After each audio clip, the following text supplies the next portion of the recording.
you ready?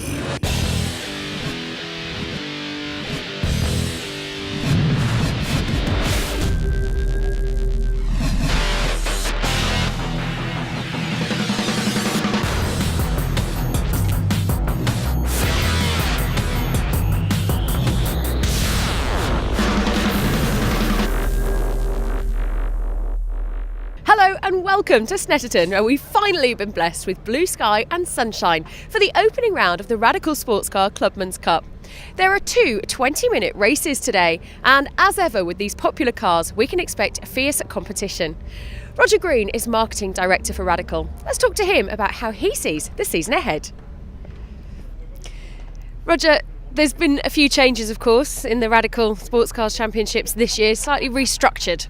Yeah, that's right. We've moved things around and changed things really because of what the customers wanted to do. I mean, the Clubman's Championship is always one of our most popular ones. Everybody loves it. It's always really good racing, so we've kept that one the same. With the SR3 Challenge, that's new for this year, so we've split it from the SR8s, so the guys in SR3s can have their own race. So it's all really good, and we've had really good response from all the drivers from it. And of course those changes mean that in the Clubman's Cup we've got slightly closer racing. Yeah, we have, and all the guys who have been doing it last year in a sort of mid-pack, you can see, and in testing yesterday, how quick they've really progressed, and they're going to be at the front of the grid now, so it's going to be really close. It always is in Clubman's, but I think we're going to have a bumper year this year. Anybody you're keeping your eye on as who you think could steal the championship title this year? I think it's open. It really is wide open. I mean, we haven't started racing yet, so the pressure will soon be on when we get to qualifying. But there's probably at least half a dozen guys who could win it this year. As you've just heard, we're expecting competition to be fierce this season in the Clubman's Cup. A lot of the drivers who dominated the 2012 competition have graduated to the all-new SR3 Challenge, which means that coming into the first round, nobody really knows quite where they stand. Let's go and have a talk to some of the drivers. Lewis, I know you've done one race with Radical previously, and this is your first full season, so what are you expecting? The aims of the season are just to be fast and go for race wins, and then see what we expect in the championship later on in the season. Is this a stepping stone for you towards other sports car racing championships in future? At the moment we're just doing this as a bit of a hobby, and then seeing how we do as good as possible. I'm also at university, so just juggling two things at once. Interesting times for you then, studying and racing. And of course this morning we've already seen qualifying, and you've put in the fastest time, claiming yourself pole position. Yeah, it's brilliant. Can't start the season in any better way, so very happy. Tom, this is your second full season at racing with the Radicals. Did you enjoy your first season for starters? Yeah, it was great last season. I really enjoyed that. I got two podium finishes at the end of last year, so I had a reasonably good season last year. And of course this year some of the guys that really dominated the Clubman Cup have moved across to the all-new SR3 Challenge. Does that mean that for you there's more potential to win the championship, closer competition? Yeah, of course. I mean, there's still quite a lot of tough people in this year, but I'm still optimistic, but yeah, I'm sure I can stand a good chance. Ian, I know you've had a bit of a break from racing, 2 years out. What's it like returning? Great fun. It's like very rusty. Looking forward to it. Stuck in the middle of the pack, so I think it's all going to happen. Now, assuming you might have raced here before, but on the old circuit, because of course we've seen the developments here at Snet. Yeah, no, I haven't raced a Radical here, full stop, on any circuit. So it's all going to be new and it's all going to be good fun. And you said to me a little bit earlier on, before we were on camera, that it's certainly not like riding a bike coming back to racing. No, not with the downforce cars. I think it's pretty hard. It takes time to get back into it. So this week, got back into it a fair bit. So we're getting close. So hopefully by race 2, I'm sort of hedging my bets that race 2 will be okay.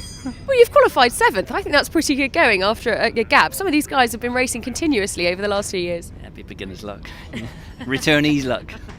Chris, you're no stranger to racing. You've raced in many different championships across the years, and now the Clubman Cup this year, proving yourself very quick to start off with in qualifying. Well, thank you for that. Yes, last year I did the UK Cup with Jamie Stanley, and this year I wanted to try something by myself, just see where it all ended up. And then in previous years we've done Brick Car and Lotus on Track and stuff like that.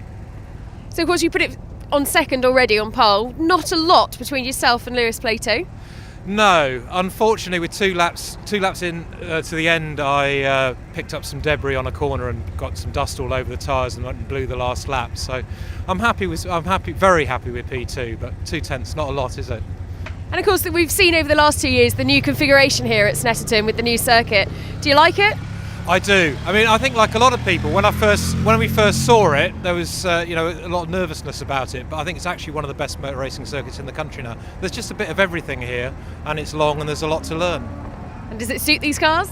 Totally, yeah, absolutely. Lots of fast corners, lots of tricky corners as well, and lots of really scary corners, and that's good. Well, that's always nice to see you going through all the emotions while you're out there. Now, of course, we've seen drivers who raced in this championship last year move across to the SR3, and they're the guys that probably dominated the championship, I would say. Do you think that means it's slightly more open this year? Do you think you can win the championship? We'd like to think that we could, yes. I mean, the championships, it's a lot of dates. It's a long year, isn't it? But we'll see what happens at the end of the day. I mean, they're good grids, and that's a fantastic starting point. The cars are heading out on track then for race 1, and it's young driver Lewis Plato on pole alongside his extremely experienced rival Chris Headlam. Both are very hungry for the win, and remember, this is a 20-minute race and from a standing start. So let's see what happens when the lights go out. Cars heading to the grid then, with Lewis Plato and Chris Headlam on the front row. Graham Ridgway and Andy Cummings, row 2. Great to see Graham going so strongly at the start of the season. Row 3, Paul Marsham and Steve Burgess. As ever, the field making a magnificent sight as we ride on board with John McLeod, his Stankham Engineering car, as he comes to a halt. 2 classes, the Supersport class, the SR3s, the Pro Sports, the PR6s, and we're about to get the season underway here at Snetterton as the red lights are on. As the revs rise, the lights go out now, and Lewis Plato stalls. They all take a face of action. He's been clipped though, and John McLeod tags him. A couple of others have as well.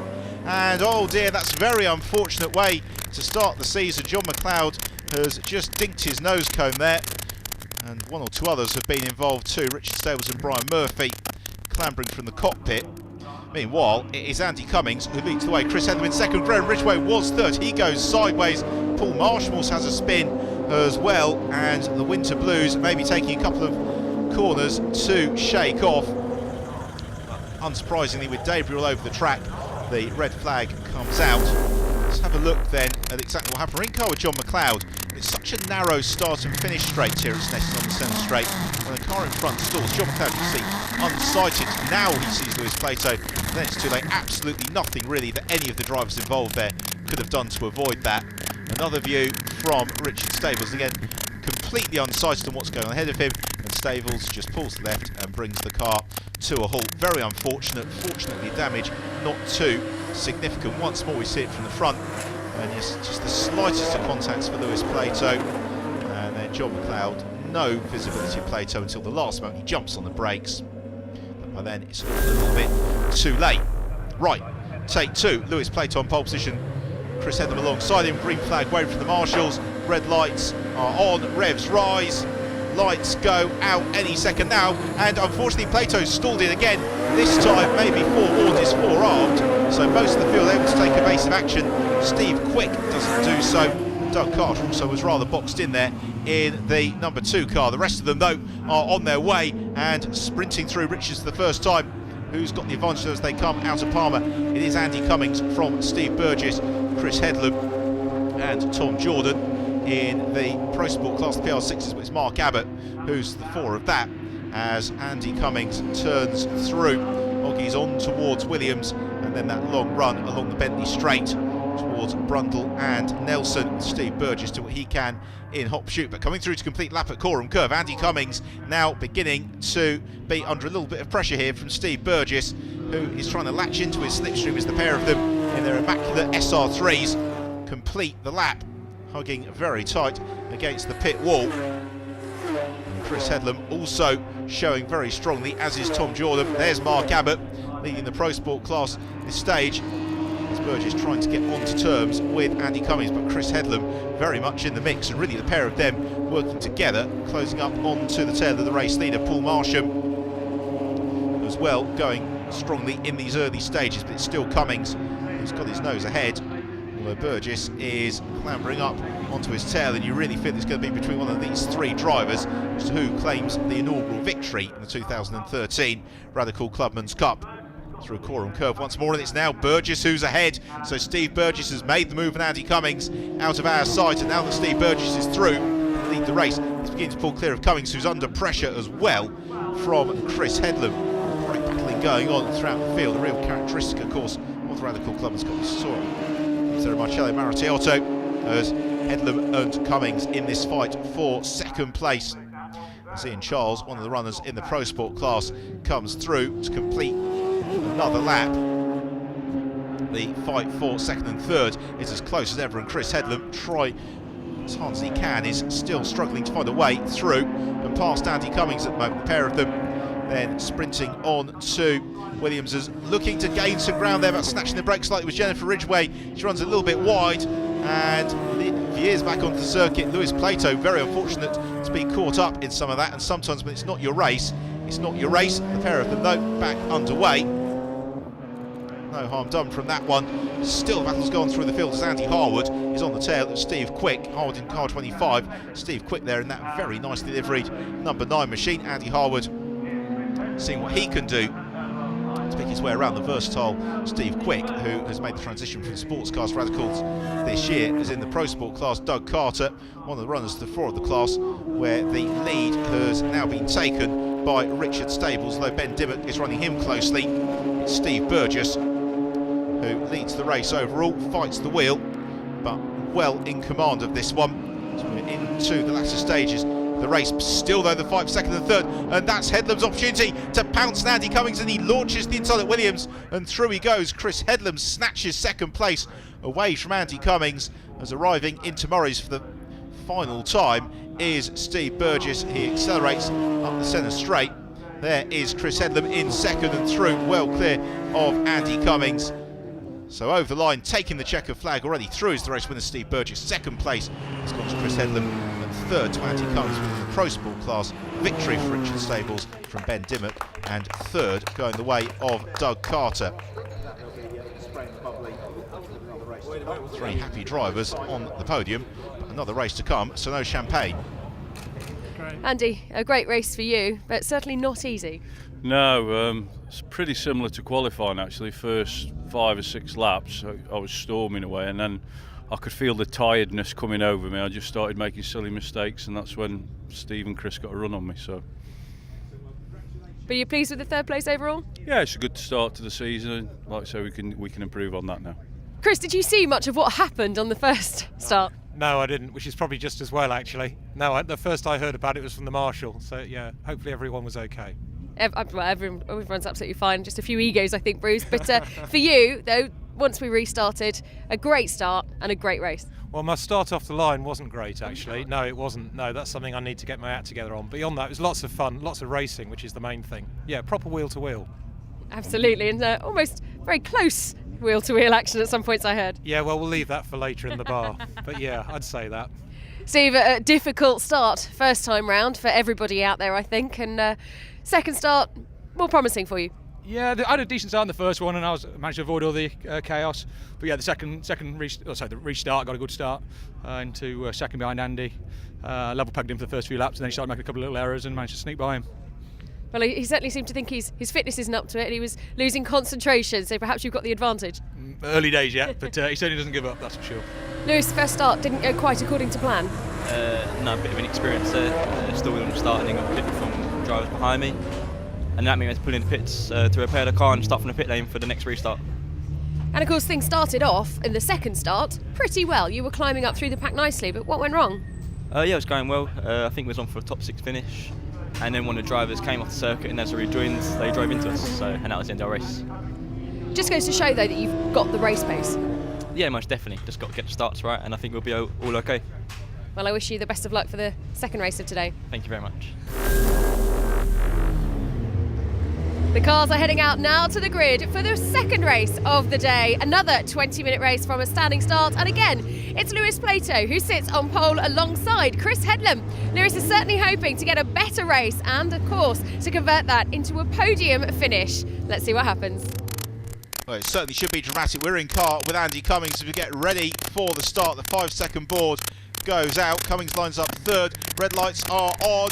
And away we go, but Lewis Plato again slow away. Lightning quick reactions from Andy Cummings. That's a superb start from Andy as he moves into what I think will be lead the race when we see them from the outside. Well, it's very, very close because Graham Ridgway's also made a super start, but he has been edged out a little bit by Chris Headlam as well. So as they head into Palmer for the first time, it's Andy Cummings from Chris Headlam and Steve Burgess, then Tom Jordan, Paul Marsham and Mark Abbott leading the Pro Sport runners from Richard Stables.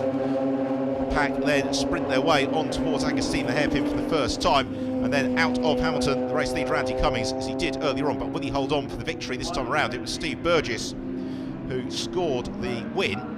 Can he make it the double? Well, he's got to find his way past Chris Headlam and then past Andy Cummings, which is easy to say, it's far harder to do, and that is Steve Burgess's task over the next 20 minutes or so. So coming through Coram Curve, Cummings leads around the left-hander at Murray's and then sprinting along the centre straight. But look at this, we've got Steve Burgess beginning to ask all the right questions of Chris Headlam, Tom Jordan and Paul Marsham. It's having a nice scrap of Mark Abbott as well, beginning to pick his way up the order in the PR6. There's Lewis Plato, he is in pursuit of Jennifer Ridgway but a little bit lower down the order. So head of the field now Chris Headlam coming up onto the tail of Andy Cummings, and if the pair of them fight amongst themselves, that is ideal for Steve Burgess. The rest of the pack sweeping their way through. Richard Stables has got Brian Murphy on his tail, and Chris Headlam under real pressure here from Steve Burgess arriving into Murray's. Can he get through? No, he can't quite. Andy Cummings we have seen dropping back the field along the way. So this is now the fight to lead the race as Paul Marsham. There's a little bit of a moment at Murray's. Graham and Jennifer Ridgway, father and daughter, both able to successfully negotiate the stricken car, which should be able to get underway fairly quickly. As Headlam turns into Oggies. And where is Steve Burgess? There is Steve Burgess rising his tail. So Headlam still leads, but Burgess beginning to try and pile on all the pressure out of Coram Curve. It would seem as if Steve Burgess has been able to work his way past Chris Headlam and more to the point, pull away fairly significantly as Lewis Plato continues his march up through the field. That's Tim Porter, who he slides to the inside of, gains the place. Porter though looking to immediately repass him, and Plato just being involved in all the battles through the pack. He's now embroiling himself in a fight amongst some of the PR6s. Richard Stables and Brian Murphy, also part of that squabble, is in Forsyth as they fight towards the bottom end of the top 10. Tom Jordan, in amongst all of that, has climbed up into second position, and Mark Abbott in third, but he has now got a hard charging Tim Porter right on his tail in these late stages of the race, as through Coram Curve for the final time, and looking set for a double victory in the Radical Clubman's Cup is going to be Steve Burgess. The perfect start to the season for him here at Snetterton. En route to second place, it's going to be Tom Jordan in his second season of racing, and then running third on the road, but going to finish a little bit lower is Chris Headlam because of a 10-second penalty at the start. That then gives Mark Abbott third position, and Lewis Plato, well, he's been so quick all weekend, and his reward is going to be 8th place in the second race. Very, very happy drivers celebrate on the podium with victory for Steve Burgess, second Tom Jordan, and Mark Abbott completing the podium and winning the Pro Sport class. The gap behind you is certainly closing. Tim is really coming on very quickly, but in the little six I just got bored, so I let him catch up and have a race at the end. He's a good guy though. He was last 3 laps I thought, right, he's caught me, now I have to go. Tom, a fantastic result for you, and that's what you wanted, podium on the first weekend. Yeah, absolutely. Yeah, I mean, it's just been. I mean, I've worked really hard to get up there. And I mean, all last season. I mean, it took a while last season. I mean, I only got a podium at the last race, and it's just so great to have achieved that on the first race. It's just been a fantastic weekend. You've done it, the double win this weekend. Well done. Yeah, perfect start to the season. Couldn't have dreamt of anything better than 2 wins. I can't believe it really, to be honest. Are we going to see Clubman class domination from you this year? Well, I wasn't expecting it this weekend, so hopefully I can be up there for the rest of the season. I think like Lewis is a quick driver. We had some problems today, so I think in the next future rounds he'll be up there with us. So, but yeah, perfect start. Well, I wish you the best of luck for the rest of the season. Thank you. Thank you. Well, a fantastic start to the season then for Steve Burgess. A double win on the opening round of the Clubman Cup. And of course, we promised you close action, and I think we've delivered some of the finest wheel-to-wheel action in sports cars. And I guess with 2 races down, the question is, do you think that now you can predict who might win the championship? Well, I'm going to ask Roger Green once again. Roger, you've managed to see the first 2 races now. Do you reckon there's anybody we need to keep an eye on? Can you make any predictions? Well, like I said earlier, there was going to be about half a dozen people that you could probably, put as favourite, and you're probably still the same, to be honest. I mean, it's great for Steve Burgess to win a couple of races. He's been racing medicals for some time now, so it's really good. And Chris Headlam coming through as well is really good. And obviously Lewis Plato, if he can get his starts right, he's going to be one. So it's probably between those 3. Well, thank you very much. Enjoy your remainder of your weekend, Roger. And it could be any one of the drivers out there. And to find out, well, you'll just have to keep tuning in here at Radical TV. But from me right now, it's time to say goodbye, and I'll see you next time. Thank you.